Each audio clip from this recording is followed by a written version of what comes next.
Christ. I'm glad to see you all. This is a beautiful day, a great day that the Lord has given us, that we may rejoice in it. Let's go before the Lord in prayer as we prepare for Bible search. Father God, we want to thank you this morning. God, we glorify your name. We exalt you, my Father God. We reverence you. We give you glory, God, because there is no one like you, oh my Father God. We want to thank you for everything that you've bestowed upon us the whole of last week. And now as we prepare to start another week, my Father God, we ask of you, Lord, to go before us. My Father God, if there is anything in us that is not of you, my Father God, I want to ask the Lord to forgive us. I come, Lord, seeking that you forgive us of our sins, oh my Father God. That, Lord, we may be able to come by the throne of your grace. Lord, if there is anything that any one of us has done that is not pleasing to you, my Father God, we repent of it right now. So that, Lord, we may receive the grace from you. My Father God, as we prepare to start our Sunday service, we ask the Holy Spirit to fill our church and let you be able to be praised because there is no one like you, oh my Father God. We glorify you. We worship you. Lord, we thank you. We thank you for being with us. Thank you for the safe return of our pastor, Lord. We want to thank you for his safe journey to and back. My Father God, we do not take it for granted because the machineries that he was using were made by man. But the journey was covered by the blood of Jesus. We thank you, Lord. We glorify your name. And Lord, prepare our hearts to receive from you today.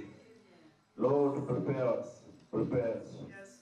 That what is prepared for us today may be able to change our lives. My Father God, we glorify you, Lord.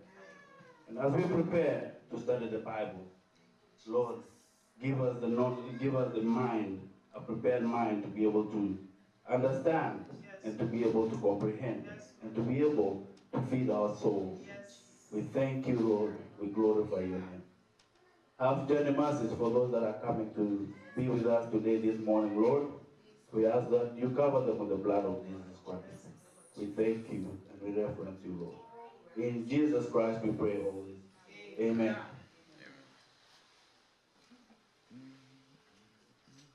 You all are welcome to the house of the Lord. This morning, I want to continue on our series that we've been studying about the Holy Spirit. For those of you that have not been able to make it to the Bible studies, I want to assure you that you are missing a great deal of knowledge, because what we are dealing with here, what we've been dealing with for the last almost 1 week, has been about the Holy Spirit. And the Holy Spirit is among the Trinity. We have God the Father, we have God the Son, and then we have God the Holy Spirit. There's no way you can continue to understand what you're reading in the Bible if you don't understand what the Holy Spirit is. In the Old Testament, God spoke to men through visions, through signs. And then there was Jesus in the New Testament. Jesus walked the face of the earth as you and me, as men. Then, before Jesus died and ascended to heaven, he left us the Holy Spirit as a companion, as a comforter, as a teacher, and also as there's a bug bothering me here, and also as a personality, that you can understand what the Lord is teaching you through the Holy Spirit. Jesus is not walking the face of the earth anymore, but he is walking the face of the earth as a Holy Spirit. And if you tap into the Holy Spirit, then you'll be able to understand and you'll be able to do just what Jesus Christ was able to do. Jesus Christ, if I can recap, was able to cast demons. Just like the way Jesus Christ left us the Holy Spirit. And if you have the Holy Spirit in you, you can do exactly the same things that Jesus Christ did. As a Christian, you have to have the Holy Spirit to be able to overcome Satan and the fight and the demonic spirits. Where there is the Holy Spirit, there is a war, because Satan does not want you to strive as a Christian through the Holy Spirit. And if you have the Holy Spirit in you, then you are able to defeat what Satan has in your life, or what Satan is trying to do in your life. The Holy Spirit is our comfort. Just like the way in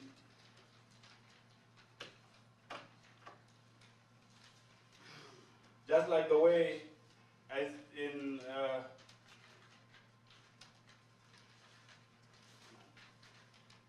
in John 15:26, Jesus says that he's leaving us. He was telling the disciples that I will leave you a comforter, somebody that will be able to walk with you through this life. I won't be with you physically anymore, but I will leave you a comforter. That is somebody that is able to walk with you, will let you be able to do the things that I was able to do. And as we have continued with this series of the Holy Spirit, last week we dealt with the Holy Spirit, the personality. Holy Spirit, the personality, says that it creates and gives us life. The Spirit of God has made and breath given to us in life. And we can reference this in Job 3:34, whereby Elihu, who was younger than Job, was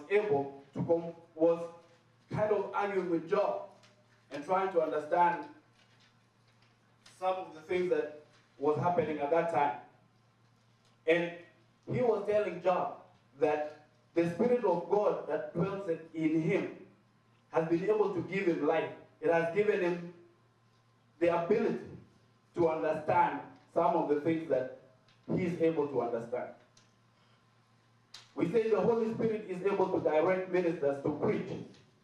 And when we look at Acts 8:29, Philip was directed by the Holy Spirit to go before a servant of the queen of Ethiopia, Queen Candace. And this servant was in a chariot. As he was riding, he was reading a book of the prophet of Isaiah, but he was not able to understand what he was reading. So the Holy Spirit then was able to speak to Philip and tell him, go before this chariot and meet this man and interpret to him what he is reading. In this case, the Holy Spirit is leading Philip to go and interpret the information that this man is seeking. We also see that the Holy Spirit can stop the preachers from preaching in a place that they are not supposed to, or in a place that the Holy Spirit sees that there is no advancement. We look at Acts 16:6. Timothy, Paul, and Silas were forbidden by the Holy Spirit from preaching in Asia because it was not a conducive environment. The Holy Spirit stopped them from preaching. Why? It could have been because they were going to be prosecuted, or it could have been the sense that the Holy Spirit says there was no multiplication in that area. We also looked at the Holy Spirit as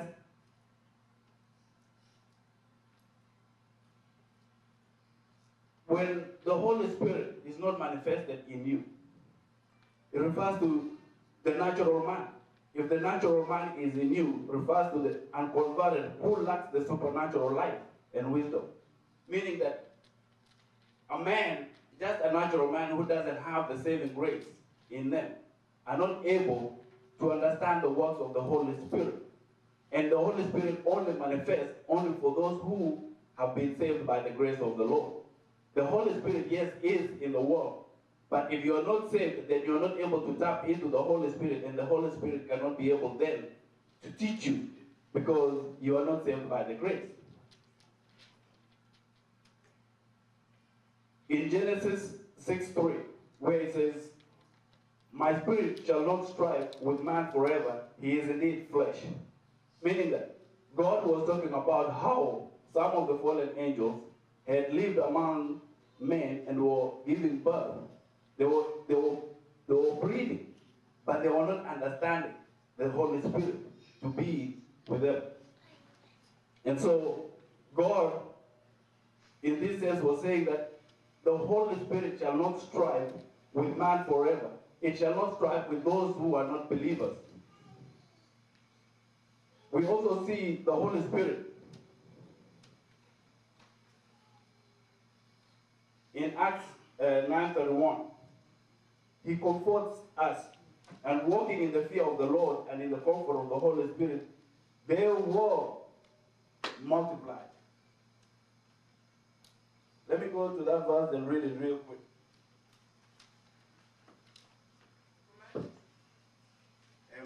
That's Acts 9:31.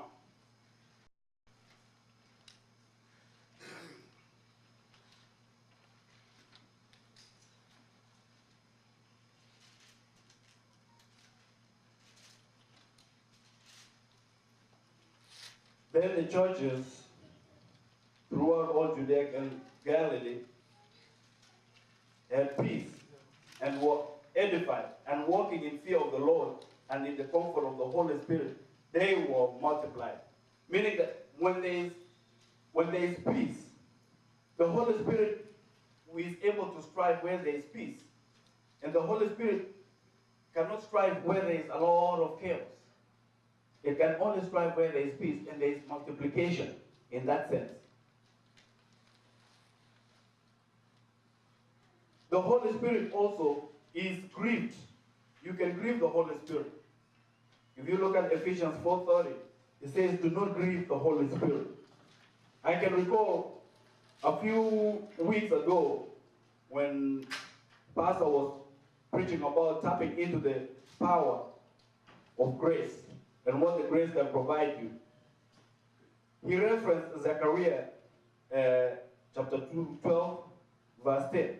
And it says, "It guides, helps, empowers you to fulfill your assignment on earth." This is the Holy Spirit, that it guides you, it directs you, it helps you, it empowers you to fulfill your assignment on earth. You cannot be able to achieve your destiny without the Holy Spirit. For you to be able to strive and gain your destiny, you have to have the Holy Spirit in you. Then the Holy Spirit in you will be able to teach you and show you what your destiny on earth is supposed to be. You also see in 1 Corinthians 2:16, it says, the Holy Spirit teaches us, and it reveals to us some of the things that you are not able just to, by the mere sight of just seeing, you are not able to comprehend that. You are only able to comprehend and be able to read. Even if you read the Bible, you are not able to get the inside stuff of the Bible without the Holy Spirit. The Holy Spirit will reveal to you things that you might not be able to understand. We see grace and faith. These are all gifts that we are given by the Holy Spirit. So the Holy Spirit also gives us gifts. It gives us things that are able to help us in our work of salvation. There is the gift of speaking in tongues. There is the gift of prophecy. There is the gift. There are so many gifts that the Holy Spirit will give you. If you do not have the Holy Spirit in you, then you will not be able to receive some of these things. I do not want to take so much time. I want to open this for discussion. I will stop by here today so that we can kind of like discuss among ourselves, because this is a learning session. I don't want to just go ahead and lecture you and teach you. I also want to learn from you. So I want to open this session for us to ask questions. And the father of the house is here today. You all welcome him back. You all see him with the first lady in the house, so welcome him back. I want to open it now for general comments, general questions. It's an open forum.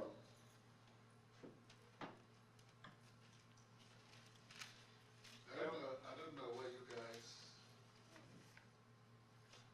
because I wasn't here, but if somebody were to ask, who is the Holy Spirit, in a very brief response, what will you say? God. The Holy Spirit is God.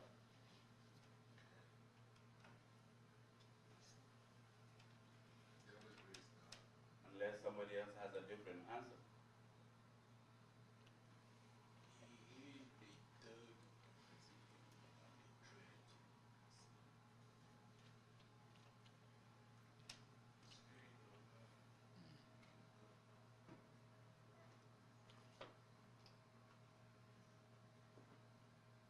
Amen. Amen. I remember some time ago we had a teaching in this church that the Holy Spirit is the breath of God. You see, when we talk about Trinity, people get confused. The unbelievers use that and say, how can there be three gods? If you believe in God, why should there be three gods in one? That can be. And I can tell you that many Christians also are still not sure of the doctrine of the Trinity. The best way to break that down, look at Genesis chapter 1. The Bible says when God created man, he did what? The breath. The Holy Spirit is the breath of God. While Jesus Christ is the Word of God. The Bible says the Word became flesh and dwelled among men. So when you understand that Jesus Christ is the Word of God and the Holy Spirit is the breath of God, you understand that these two are part of God and they are all together. So you can see the doctrine. It's not like there are three gods in one. It's rather like there is one God with three perspectives. That might make a little bit a better understanding. Because even up to now, like I said before, some Christians are still they're like, how can there be three gods?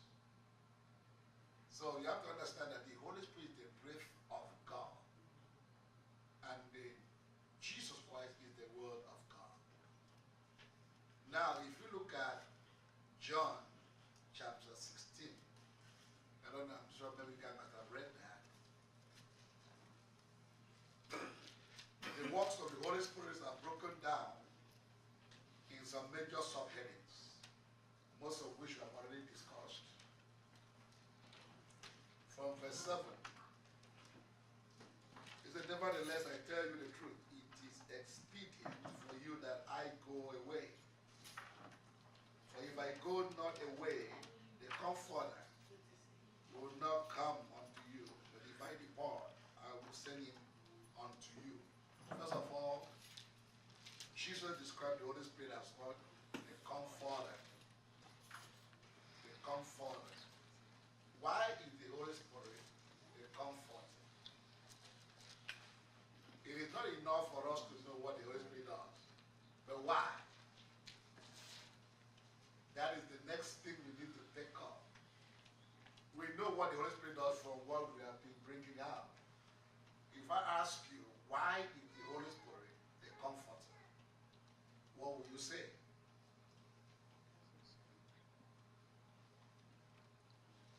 Because Jesus said, told the disciples that he would send the Holy Spirit as a comforter.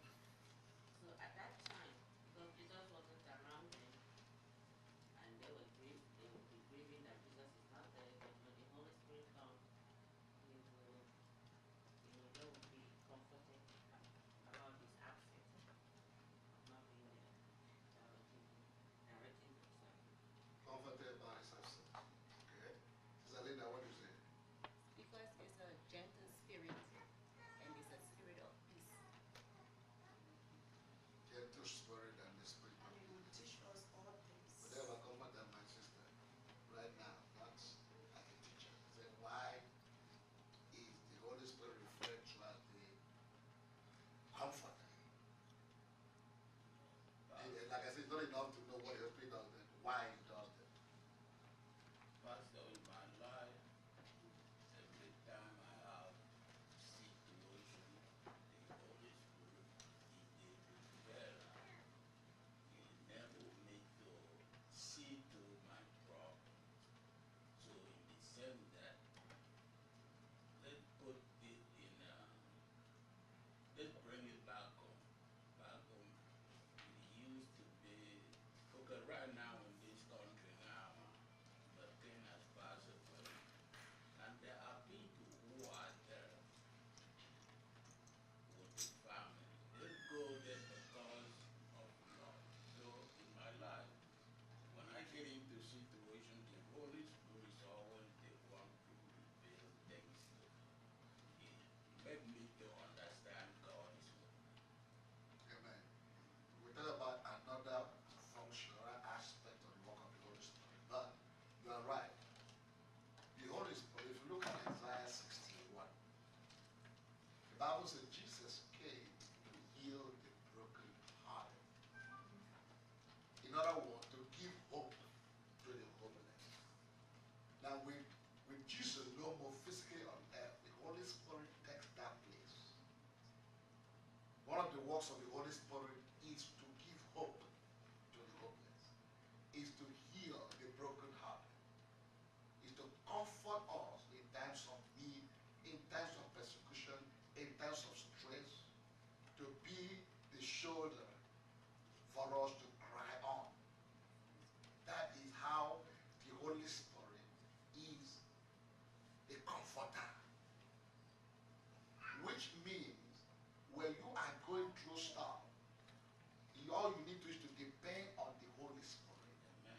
for that comfort. Amen. The only problem we have as children of God is that we look at the Holy Spirit as being too abstract. Some people even call it it because you can't see. It's like you can't see, you can't feel. The Holy Spirit is as real as Jesus Christ walking on earth. So you have to understand it's not just enough to know all the works of the Holy Spirit, but why the Holy Spirit does them. So that's number one. As a comforter, is there to heal the brokenhearted.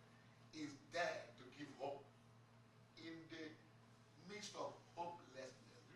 You know one thing, if you don't have hope, you are dead. Literally, you are dead.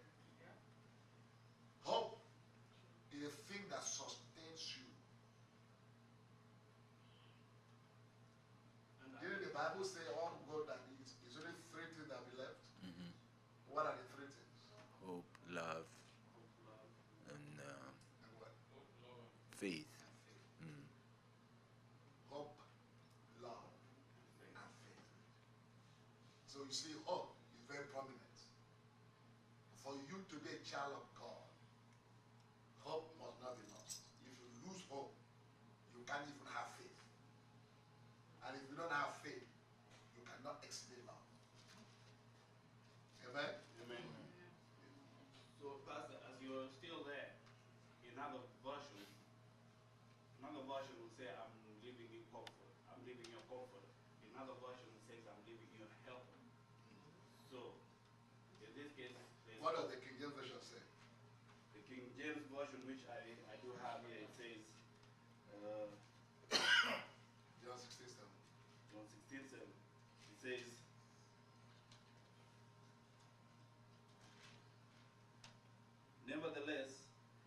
tell you the truth. It is to your advantage that I go away. For if I do not go away, the helper will not come to you. But if I depart, I will send him to you, and then when he has come, he will convict the world of sin. Yes, okay. We're not going there yet. The helper, the comforter, is supposed to mean the same thing, but in different ways. It helps you to see that there's God. Helps you to know that what you're going through. When we say helper, it's not like physically helping you to buy groceries. You send him to go to the store and get you some stuff. No, it is helping you to see God, to know there's God. Helping you to have hope. Helping you to know that what you're going through will be over. This thing will not destroy you. Yes. Praise the Lord. Pastor, please, I would like you to explain this also to us because we were talking about it on Wednesday.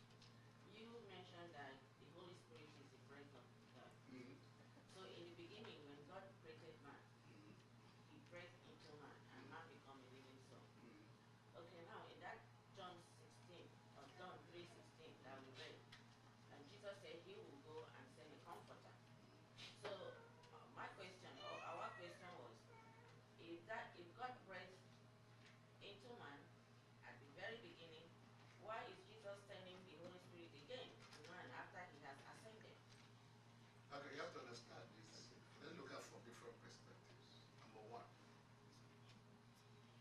remember that at the garden, man fell. In fact, that was even why Jesus had to come. Otherwise, there was no need for Jesus to come. The Holy Spirit would have been the one only abiding with us all through and helping us to relate with God. There was no need for God to send Jesus Christ. It was because man had gotten to the fallen state. The presence of the Holy Spirit in us was being hindered. That was why Jesus came to repair, to reconcile us back to God.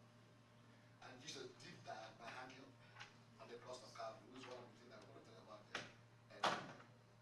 But you see, Jesus leaving the earth, he felt that there was a need for the continuous presence. There's Holy Spirit within and Holy Spirit upon. So it was necessary for the presence of God to abide with man in the absence of Jesus Christ. That was why Jesus said, look, when I go to continue the work that I've done, I'm going to leave you with the Holy Spirit that will continue with you, in you and outside you. In other words, wherever you turn, you have to encounter the Spirit of God. Amen? You understand what I'm saying? And see, brother. So when Jesus left and said he will send the Holy Spirit, that is for Christians, or is it for the whole world? The Holy Spirit is for the whole world. But then you have got to be saved to be able to tap into the Holy Spirit. So it's there.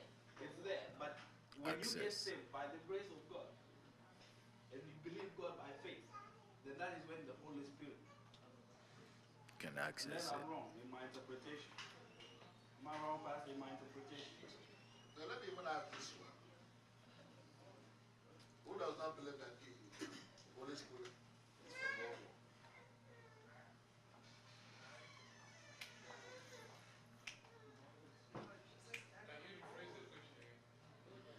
Who doesn't believe the Holy Spirit was sent for the whole world?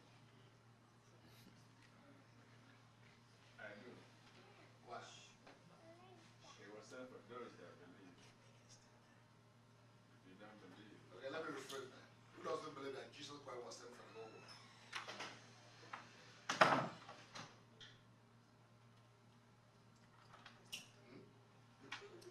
Or was Jesus Christ sent for the whole world? no. Why? He came for his own, and his own rejected him. So that's why he branched out to us. not part of the whole world. Specifically for his own. Not Who specific. are his own? Who are his own? He came for the Jews. You don't know that is wrong. Because if you say that, it means you are disputing the fact that God is all knowing. Jesus. Now, we're not even disputing that. We're not talking about whether God is all knowing or So not. if you don't dispute that, we should agree that God knows his own will not accept it. John 3:16 says it all. For God so loved the world that he sent his only begotten Son, that whosoever believe in him should not perish but have everlasting life. He sent him to the whole world, to the world. And now, what about the closing part of it? Now, whosoever believes. No, it's not for the whole world. It's for you send it to the whole world. That whosoever believes. That means that not everyone is going to believe. Not every Jew was a But there believer. was a time in your Yeah, life that's why you did you not receive- believe, you you receive did not believe in Jesus. Then when you became born again, you tap into that blessing. So it's there in for the whole world. You may be the worst criminal today. As far as you turn around and Okay, let's go back to the beginning. You become Let's one go of back to the Garden of Eden. In the Garden of Eden, there was Let's look at Adam and 1 Eve. John chapter 2, verse 2. 1 John chapter 2, verse 2. First John 2:3 1 John chapter 2, verse 2. or verse 2. Okay. What does it say? It says, and he is the propitiation for our sins, and not for ours only, but also for the sin of the whole world. Okay, can you repeat that, please? And he is the propitiation for our sins, and not for ours only, but also for the sins of the whole world. Amen. Amen. So, Mr. Tony, what does that mean to you? Pastor, No, wait. Let Mr. Tony finish. it's to take away the sins of the whole It's world. not And that whole world is for those that believe. It's not going to take the sin of somebody who refuses to confess and die in that sin. That sin with him going to where sinners go. Okay. So the, Because of our time, let's think it's let's, just semantics. Jesus came for the whole world. yes. Not come. He did not come for Christians alone. Okay? But the Bible says to those that believe, given the word, power to become children of God. In other words, there are children of God and there are others. There is a divide. But the original plan of God was that Jesus came for the whole world, the sins of the whole world. By hanging on the cross of Calvary, he was hanging for the whole world. Yes. But now you have a choice. Being part of the world, you have a choice to believe or not. Yes. And when you believe, you have the power to become his child. And when you do not believe, When you do not believe, of course, you cannot be his child. But the fact is that he came for everybody. yeah, he came for everybody. And the Holy Spirit that we talk Against about, everybody. and the Holy Spirit that we talk about also is for everybody. But not everybody will recognize the Holy Spirit. Not everybody will be led by the Holy Spirit. Not everybody the Holy Spirit will be a comforter for. It's a choice that you have to make as a child of God. Once you become a child of God, automatically you are supposed to be directed. You are supposed to be comforted. You are supposed to be led. You are supposed to be taught. I can go on by the Holy Spirit. Now, next week, because of that, we're going to need to extend this to next week. That John 16 that we talked about. Because it's more that it's not just enough to know. Many things that we do, what most Christians that we know the works of the Holy Spirit. They have most Christians, what are the works of the Holy Spirit, they can quickly name them. This, that. But the problem lies, the big question is, why? And how? How's the Holy Spirit a comfort, like we talked